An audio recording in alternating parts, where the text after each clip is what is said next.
Shalom. Selamat berjumpa kembali di channel Orthodox Literacy TV.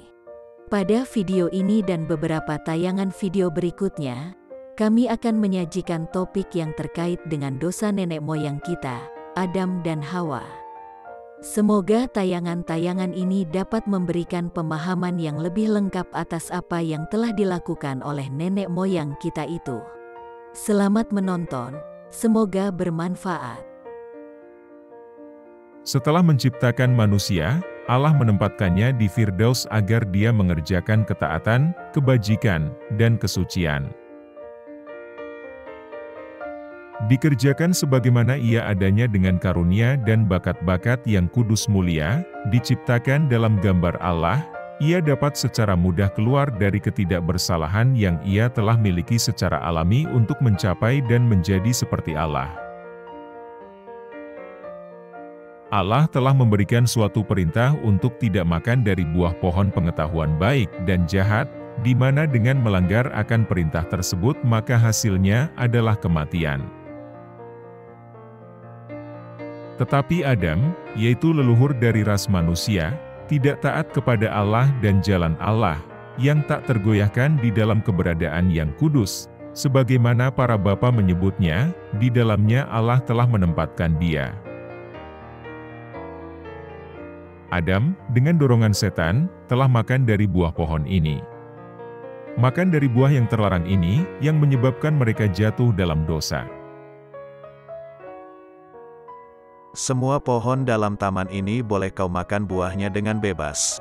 Tetapi pohon pengetahuan tentang yang baik dan yang jahat itu, janganlah kau makan buahnya, sebab pada hari engkau memakannya, pastilah engkau mati. Kejadian 2, ayat 16 dan 17. Apakah perintah ini sulit? Tidak sama sekali.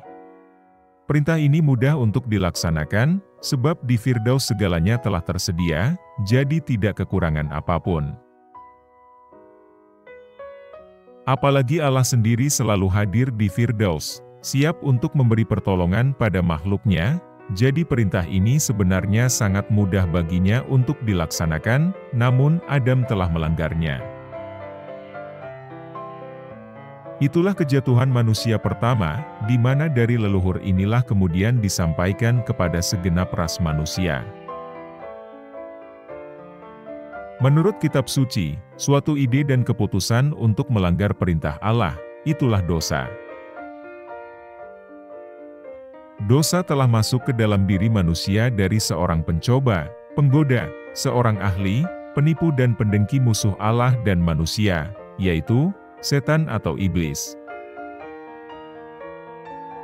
Akan tetapi iblis tidak menampakkan diri sebagai musuh, karena kalau dia menampakkan diri sebagai musuh, maka ia tidak mungkin dapat mencapai tujuannya. Leluhur kita itu akan menaruh curiga dan lari darinya. Jadi ia menampakkan diri dalam bentuk seekor ular. Dengan liciknya ia tidak mencari Adam dan menggodanya, tetapi yang dia cari pertama itu adalah perempuan, dan setelah berhasil dengan Hawa, istri Adam itu, kemudian ia menggoda Adam.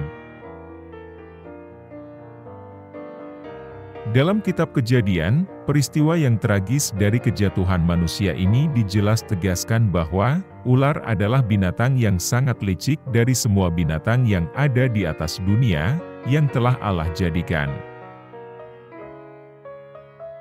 Dalam Kejadian 3, ayat 1 sampai dengan 6, kita melihat bagaimana setan dengan liciknya merayu Hawa, agar ia memakan buah dari pohon yang dilarang oleh Allah.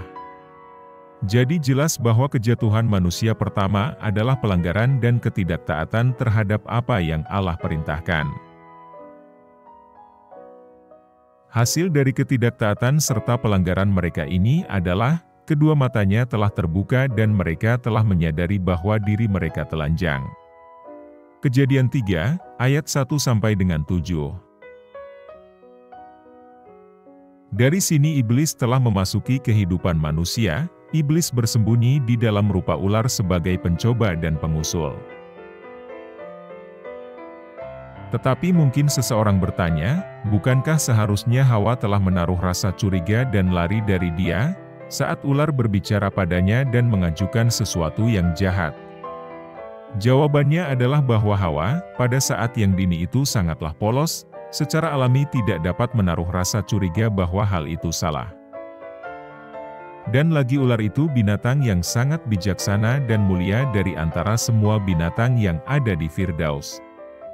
Hal ini sungguh mungkin bagi Hawa telah bermain dengannya, menikmati keindahannya dan ular berbalik, memelintir dan membuat trik-trik atau tipu daya yang aneh dan asing. Jadi inilah keberadaan setan yang dengki itu. Setan telah berbicara kepada Hawa melalui ular dan membujuk rayu dia.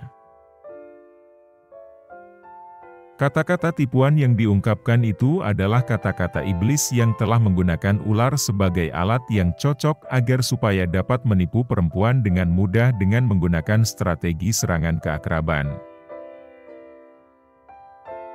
Terutama layak untuk dicatat di sini, alat yang setan gunakan untuk menjatuhkan Hawa ke dalam dosa adalah fitnah melawan Allah.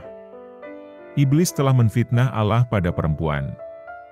Allah telah berfirman pada manusia pertama dan perempuan untuk tidak makan dari buah, sebab kalau makan kamu mati, karena akibat dosa itu adalah kematian. Terima kasih sudah menonton. Kami akan lanjutkan terkait topik dosa nenek moyang pada tayangan video berikutnya. Apabila ada komentar atau pertanyaan, silahkan dituliskan pada kolom komentar di bawah ini. Jangan lupa subscribe, like, dan share juga ya. Tuhan memberkati.